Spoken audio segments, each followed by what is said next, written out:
मैं एक civil activation agency run कर रहा हूँ लास्ट 9 ईयर से। मेरे पास जितना सारा कस्टमर्स आते हैं उनका एक कॉमन सवाल रहते हैं, सर मैंने लोन के लिए एप्लीकेशन किया हूँ, मेरा लोन एप्लीकेशन रिजेक्ट हो गया।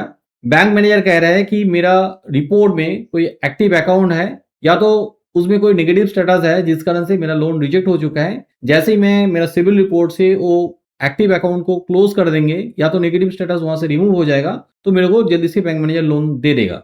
या तो किसी का ये भी सवाल होता था कि सर मेरा अकाउंट में अभी ओवरड्यू स्टेटस शो कर रहा है सिविल में, तो बैंक मैनेजर कह रहा है तो ओवरड्यू को मैं क्लियर करके लेके आएंगे और अपडेट हो जाएगा तो मेरे को लोन मिल जाएगा बैंक से। तो ये कितना टाइम लगेगा सिविल में अपडेट होने में? देखिए आपका ऐसा प्रॉब्लम है तो आरबीआई आपका टेंशन खत्म कर दिया है। RBI new credit information reporting rules amendment हुआ है जो कि 4 दिसंबर 2025 में ये नोटिफिकेशन आया था। उस टाइम पे मैंने एक वीडियो भी बनाया हूँ, ये वाला वीडियो आप देख सकते हो जहाँ पे मैंने डिटेल में इस नोटिफिकेशन के बारे में बताया हूँ। इस वीडियो में इतना डिटेल में नहीं बताएंगे मगर जो बेसिक इन्फॉर्मेशन है, इंपॉर्टेंट इन्फॉर्मेशन है वो मैं बताएंगे और साथ में इसमें आपका क्या बेनिफिट हो सकता है उसके बारे में बताएंगे। अब आरबीआई में जो नया रूल्स लेके आया है वो इम्प्लीमेंट हो गया है 1 जुलाई 2026 से। यहाँ पे बताया गया है कि हर वीक में अभी रिपोर्ट अपडेट होगा। जितना सारा इंक्रीमेंटल अकाउंट है, महीने का 9th 16 23 3rd में इंक्रीमेंटल जितना सारा अकाउंट है उसको रिपोर्टिंग करना पड़ेगा। बैंक और जितना सारा लेंडिंग इंस्टीट्यूशन है हर महीने जितना सारा एक्टिव अकाउंट रहेगा वो महीने का एंड में नेक्स्ट महीने 5th को पूरा डेटा अपडेट करना पड़ेगा। अब इस इंक्रीमेंटल अकाउंट के बारे में समझ लीजिए। देखिए आपने रेगुलरली टाइमली पेमेंट कर रहे हैं तो हर टाइम यहाँ पे अपडेट होने का कोई जरूरत नहीं होता है, मगर वहां पे कुछ चेंजेस होता है। यानी मान लो आपका अकाउंट क्लोज हुआ है महीने का बीच में, या तो ऐसा हो सकता है कि आपको कोई ड्यू था आपने महीने का बीच में क्लियर किया है या तो एंड में आपने क्लियर किया है। ऐसा हो सकता है आपने ईएमआई फेल कर दिया है, डीपीडीज यहाँ पे हो रहा है, तो वो सारा इंक्रीमेंटल अकाउंट इस डेट में अपडेट होगा, हर वीकली अपडेट हो जाएगा। तो मान लो आपको किसी का में ओवर ड्यू है और इसी कारण से बैंक आपका लोन रिजेक्ट किया है, आपने पेमेंट किया है तो विद इन अ वीक वो अपडेट हो जाएगा। उसके बाद आप आगे जाके लोन ले सकते हो, क्योंकि बैंक का एक रूल्स रहता है किसी का करंट डेट में ओवर ड्यू है, आउटस्टैंडिंग बैलेंस है तो उसको लोन ना दिया जाए। तो आपको लोन को पेमेंट करके दोगे तो जल्दी से अपडेट भी हो जाएगा। अभी ये नया रूल जो आया है आरबीआई का, ये सिर्फ सिविल के लिए इंप्लीमेंट होगा ऐसा नहीं है। इंडिया में जितना सारा क्रेडिट ब्यूरो है, एक्सपीरियन, इक्विफैक्स, T5 उनमें भी इंप्लीमेंट हो जाएगा। बैंक को हर जगह में रिपोर्टिंग करना पड़ेगा। ठीक है, मेरा पास्ट एक्सपीरियंस आपको शेयर करेंगे यहाँ पे।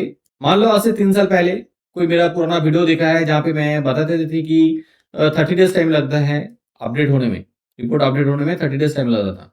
उस टाइम पे सिविल में सबसे जल्दी से अपडेट होता था, फिर भी वहां पे 30 डेज से 45 डेज नॉर्मली टाइम लगता था। दूसरा कोई क्रेडिट ब्यूरो, मान लो यहाँ पे T5 इक्विफैक्स होता था। कभी कभी कस्टमर का रिपोर्ट हम लोग देखते हैं, कस्टमर पेमेंट कर दिया है, अकाउंट क्लोज कर दिया है, 2-3 महीने हो चुका फिर भी वहां पे अपडेट नहीं हुआ है। तो अभी ऐसा नहीं होने वाला है। हर कोई बैंक, हर कोई लेंडिंग इंस्टीट्यूशन, चारों क्रेडिट ब्यूरो में रिपोर्ट करना पड़ेगा। ठीक है, मान लो कोई बैंक किसी क्रेडिट ब्यूरो में रिपोर्टिंग नहीं कर रहा है तो क्रेडिट ब्यूरो को दाक्स पोर्टल में उन बैंक के केस में रिपोर्टिंग करना होगा हर 6 महीने में। आरबीआई यहाँ पे भी स्ट्रिक्ट रूल्स लेके आया है।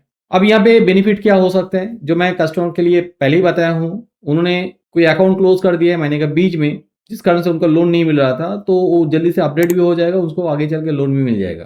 कोई ओवर ड्यू था जिस कारण से उनको लोन नहीं मिल रहा था तो अपडेट भी जल्दी से हो जाएगा, पेमेंट करने के बाद विद इन अ वीक यहाँ पे अपडेट हो जाएगा, तो आगे चल के वो भी लोन ले सकते हैं। अब यहाँ पे कुछ नुकसान भी है, जैसे कि मान लो कोई कस्टमर ईएमआई फेल कर दिया है। पहले क्या होता था, बहुत सारे बैंक क्या करते थे, उसी महीने के अंदर में पेमेंट हो जाता था तो उन पर्टिकुलर अकाउंट में स्टैंडर्ड पेमेंट दिखाता था। मान लो 5 तारीख को उनका ईएमआई पेमेंट डेट था और उन्होंने 20 तारीख या तो 25 तारीख के अंदर में जाके पेमेंट क्लियर कर दिया है, तो वहां पे स्टैंडर्ड रिपोर्टिंग होता था। अभी ऐसा नहीं होने वाला है। अभी किसी ने ईएमआई फेल कर दिया है, एक दिन के लिए भी लेट करता है तो 1 डेज का डीपीडी वहां पे लग जाएगा। अब मान लो यहाँ पे 10-15 दिन का लेट हो जाएगा तो वहां पे 10 to 15 डेज का जो डीपीडी हुआ था वो भी सिविल में मेंशन हो जाएगा। इस कारण से सिविल स्कोर में भी बैड इंपैक्ट आ सकता है। ठीक है, अब बैंक का पॉइंट ऑफ व्यू से भी यहाँ पे बेनिफिट है, स्पेशली क्रेडिट मैनेजर जो क्रेडिट एनालिसिस करके कस्टमर को लोन प्रोवाइड करते हैं। मान लो कोई कस्टमर किसी महीने में ईएमआई फेल कर दिया है, उनका ईएमआई डेट था 2 तारीख को, अब महीने का एंड में उन्होंने नया लोन लेने के लिए अप्लाई किया है, तो क्रेडिट मैनेजर के पास वो रिपोर्ट चलाएगा, उस कस्टमर को लोन यहाँ पे प्रोवाइड नहीं करेगा, क्योंकि ऐसा ही रूल्स है। किसी का करंट महीने में ओवरड्यू है, किसी ने पेमेंट नहीं करा है तो उस कस्टमर को लोन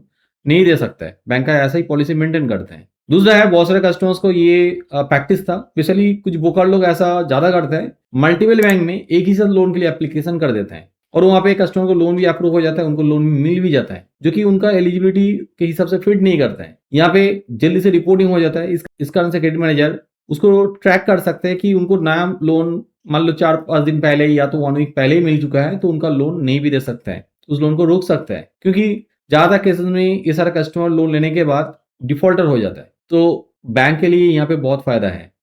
यहाँ पे और एक सवाल भी है कि आरबीआई का ये जो नया गाइडलाइन है, यहाँ पे क्रेडिट स्कोर जल्दी से चेंज हो जाएगा, अपडेट हो जाएगा। देखिए, आरबीआई का जो new credit information reporting policy है, वहाँ पे क्रेडिट स्कोर चेंज करने के लिए कुछ भी नहीं बताया है। वहाँ पे सिर्फ रिपोर्ट को अपडेट करने के लिए बताया है, उसका टाइमलाइन दिया हुआ है। अब यहाँ पे रिपोर्ट आपका अपडेट हो जाएगा हर वीक में, मगर स्कोर आपको अपडेट वहाँ पे हो भी सकता है, नहीं भी हो सकता है। क्रेडिट स्कोर कैसे बनेगा, ये हर क्रेडिट ब्यूरो का खुद का एल्गोरिदम है, उसके बेसिस में बनते हैं और उनका खुद का साइकिल भी है, उस साइकिल के बेसिस में वहाँ पे रिफ्रेश होता है। हाँ, यहाँ पे आपने जब पेमेंट कर दिया है, कोई नेगेटिव अकाउंट क्लोज हुआ है, उसका अपडेट तुरंत भी हो सकता है, नहीं तो कुछ दिन बाद में भी हो सकता है। कुछ लोगों का और एक कॉमन सवाल भी है, जिन्होंने टाइमली पेमेंट कर रहा है, वो कहता है सर मैंने टाइमली पेमेंट कर रहा हूँ, मेरा क्रेडिट स्कोर जहाँ पे था वहाँ पे ही है। देखिए, मैं यहाँ पे भी बताएंगे, ये डिपेंड कर रहा है क्रेडिट ब्यूरो का जो एल्गोरिदम है उसके बेसिस में, उस एल्गोरिदम के बेसिस में आपका स्कोर डिसाइड किया है। यहाँ पे आपने पेमेंट नहीं कर रहा है तो वहाँ पे बुरा इंपैक्ट पड़ेगा, बहुत जल्दी से खराब हो जाएगा। या तो आपका कोई नेगेटिव अकाउंट है, वहाँ पे पेमेंट कर दिया है, वहाँ पे ज्यादा चेंजेस दिखने के लिए मिल सकता है। मगर आपने टाइमली पेमेंट कर रहा है हर टाइम में, तो तुरंत हमेशा चेंजेस नहीं आता है। इसके लिए आप क्रेडिट बिल्डर लोन ले सकते हो, अच्छा क्रेडिट मिक्स यूज कर सकते हो, उस केस में आपका स्कोर ज्यादा बढ़ने की पॉसिबिलिटी है। अब कैसे स्कोर इंप्रूवमेंट करोगे, या तो आपने पेमेंट कर दिया है, अभी भी आपका रिपोर्ट अपडेट नहीं हुआ है, स्कोर इंप्रूवमेंट नहीं हो रहा है, कैसे आप इंप्रूवमेंट करोगे, इसके लिए मेरा कंप्लीट ट्यूटोरियल है मेरे यूट्यूब चैनल में, वो ट्यूटोरियल आप देख सकते हो, उसका लिंक मैं नीचे डिस्क्रिप्शन में दे देंगे। अब मान लो आपने पेमेंट कर दिया, अकाउंट को भी क्लोज कर दिया, कुछ दिन बाद आपने फिर से लोन में के लिए एप्लीकेशन किया है, फिर से आपका लोन एप्लीकेशन रिजेक्ट हो गया है और बैंक मैनेजर कह रहे हैं आपका सिविल रिपोर्ट में एरर है, सिविल स्कोर कम है, आपको लोन नहीं दे सकता हूँ।